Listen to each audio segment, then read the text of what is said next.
এবিদি কি করছো? আজকে একটা মিষ্টি জিনিস বানাবো। অনেক তো নোনতা ঝাল মাছ মাংস হলো, আজকে একটা মিষ্টি জিনিস বানাবো। পায়েস তো অনেক রকমেরই খেয়েছো, আজকে একটু অন্যরকম পায়েস বানানো। গ্যাসে একটা প্যান বসিয়ে দিয়েছি, এর মধ্যে দুধ দিয়ে দেবো। আর দুধটা গরম হতে হতে এখানে কয়েকটা আমন্ড আমি ভিজিয়ে রেখেছিলাম, এটার খোসাটা একটু ছাড়িয়ে নেবো।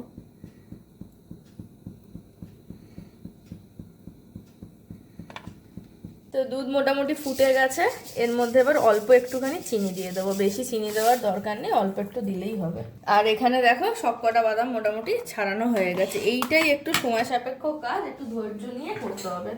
এবার এই বাদামগুলোর একটা ফাইন পেস্ট বানিয়ে নেবো, পেস্টটা যেন খুব মিহি হয়।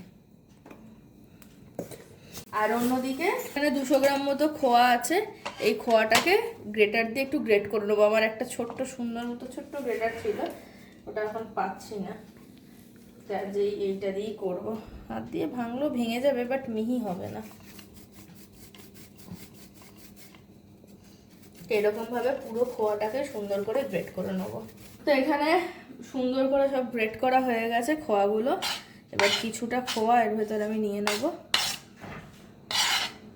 আর এই যে বাদাম, আমন্ড বাদাম খুব সুন্দর করে পেস্ট করে নিয়েছি, এইটা এর ভেতরে দেব।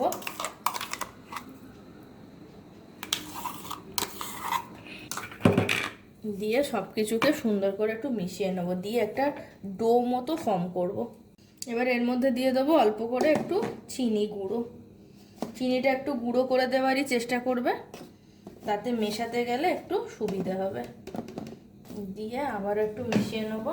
আর এর সাথেই দেব হচ্ছে চালের গুঁড়ো। চালের গুঁড়ো বেশি দেওয়ার দরকার নেই, বাইন্ডিংয়ের জন্য ওই 2 চামচ মতো ভরে একটুখানি দিতে হবে, যাতে সুন্দর করে ডোটা ফর্ম হয়। এবার এই পুরো ডোটার মধ্যে মিষ্টি মানে চিনির পরিমাণ বা চালের গুঁড়োর পরিমাণ তোমরা তোমাদের ইচ্ছে মতো একটু অ্যাডজাস্ট করে নিতে পারো। মোটমাট যাতে এরকমভাবে ছোট ছোট করে এরকমভাবে বলের মতো ফর্ম করা যায়।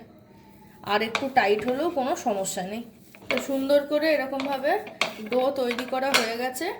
এবার এটা থেকে এরকম ছোট্ট ছোট্ট করে আমরা গোল গোল পাকিয়ে নেব। হাতে অল্প অল্প নেবো, আর এরকম ছোট্ট ছোট্ট রসগোল্লার মতো গোল পাকিয়ে নেব। আর এইগুলোই হচ্ছে আজকে আমাদের হেমকণা। তো আজকে আমি রান্না করতে চলেছি হেমকণা পায়েস, যেটা নাম শুনে বুঝেই গেছো যে ঠাকুরবাড়ির রান্নাবান্না বই থেকে ইন্সপায়ার হওয়া। তো সেই হেমকণা পায়েস আমি আজকে বানাতে চলেছি। তো একটা ছোট বাটির মধ্যে অল্প করে একটু চালের গুঁড়ো নিয়ে নিয়েছি, যাতে এই ছোট্ট ছোট্ট হেমকণাগুলো মানে খুলে না যায়, বাইন্ডিংটা যাতে স্ট্রং থাকে সেই কারণে।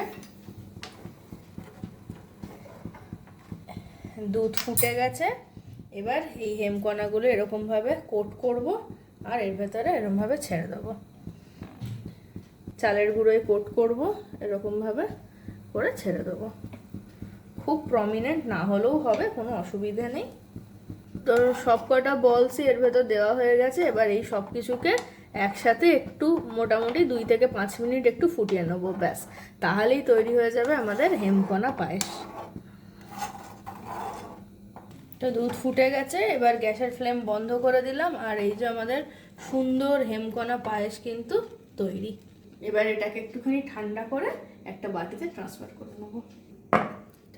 তো আমাদের একটু নতুনত্ব স্বাদের হেমকণা পায়েস তৈরি হয়ে গেছে।